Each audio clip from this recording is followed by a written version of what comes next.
When you have been healing from childhood trauma, there's something that happens that you really need to understand. And it is that your trauma brain wants to establish and maintain homeostasis, even if you're healing. So you may notice that while you're healing, you have moments where you feel depressed, or you feel immobilized, or you feel unable to be as happy as the progress that you've been making in healing your trauma would indicate you should feel. So when unexplained depression or lack of motivation shows up, I want you to think about it in a specific way.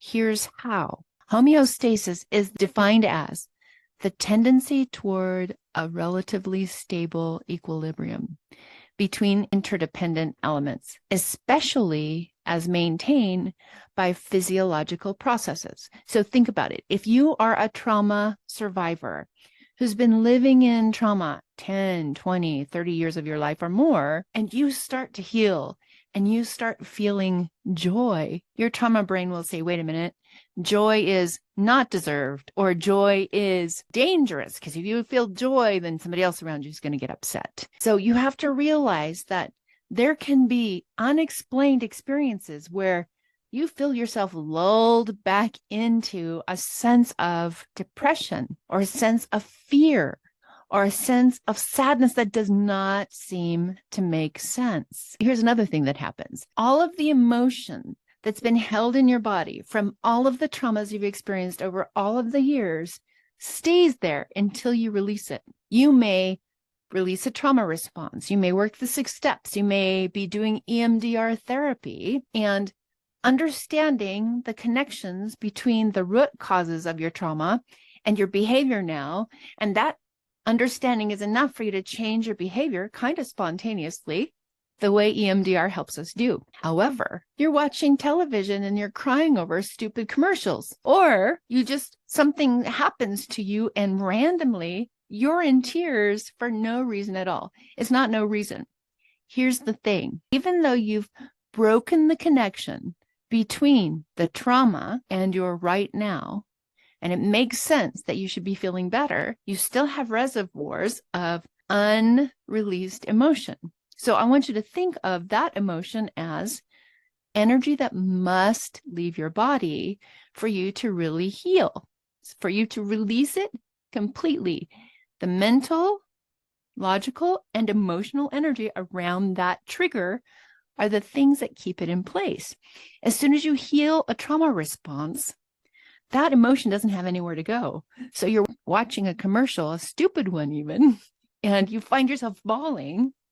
Let it happen. Say, I'm releasing the energy. I'm allowing all of the old trauma out of my body, and it's okay. The other thing to know is that when your brain says, hey, you're not allowed to feel joy. You're not allowed to be happy. You need to stay in this trauma state that you've been in all of those years because you're not worthy of joy, or it's too scary to not be depressed. You have to do something that helps your brain know that you are in a different place today. So for me, I can go for a walk and stay in that weird brain space where my trauma brain is saying, no, I'm in charge still, right?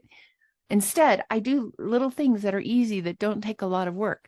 So maybe a little bit of art for me, a little bit of art, like not the intense kind of art that requires my brain to be active, but preparing a surface so that I can paint on it. Or a gratitude. I know I've talked about affirmations being stupid, but I will tell you that if you focus every day, I did this at the beginning too, every day you focus on 3 things you're grateful for, your trauma brain cannot be grateful and scared at the same time.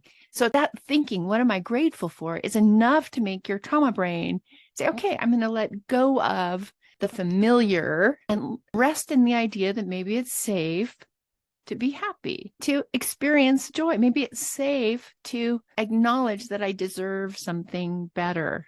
And so I want you to realize when your trauma brain pulls you back, that is the epitome of a trauma habit, right? I can chew my fingernails, and every time my hands go to my mouth, I can go, oh, there's that habit again. because I recognize a physical manifestation of a behavior that doesn't belong. The problem with the trauma brain, trauma habits, is that they are familiar, and that's how you can recognize them. They usually have a lack of activity if you withdraw, and that's kind of what I do. I withdraw. So when a trauma habit from my brain shows up, then I slow down and I start doing things like playing too many games on my phone every free moment, or I start saying that I'm too tired to do things. Instead of walking my dog, I'll find other things to do that are less brain active things. If you're a person who has activated trauma responses, then you may find yourself getting easily upset over things that really don't bother you, but you're obsessing over something that you know isn't a big deal. Your brain may be saying, you know what, that's a habit we need to keep ourselves safe, instead of going, you know what, I can let other people be who they are, and that's okay. So I just want you to know that's the whole point of this video, is that when you're healing from childhood trauma and you're starting to make some progress, your trauma brain will try, sometimes very successfully, to pull you back into those states that feel awful and scared and depressed and lonely, because it's familiar, not necessarily because you're actually in danger. I'm Tamara Ridge, the therapist that's been there. Thanks for watching. See you soon.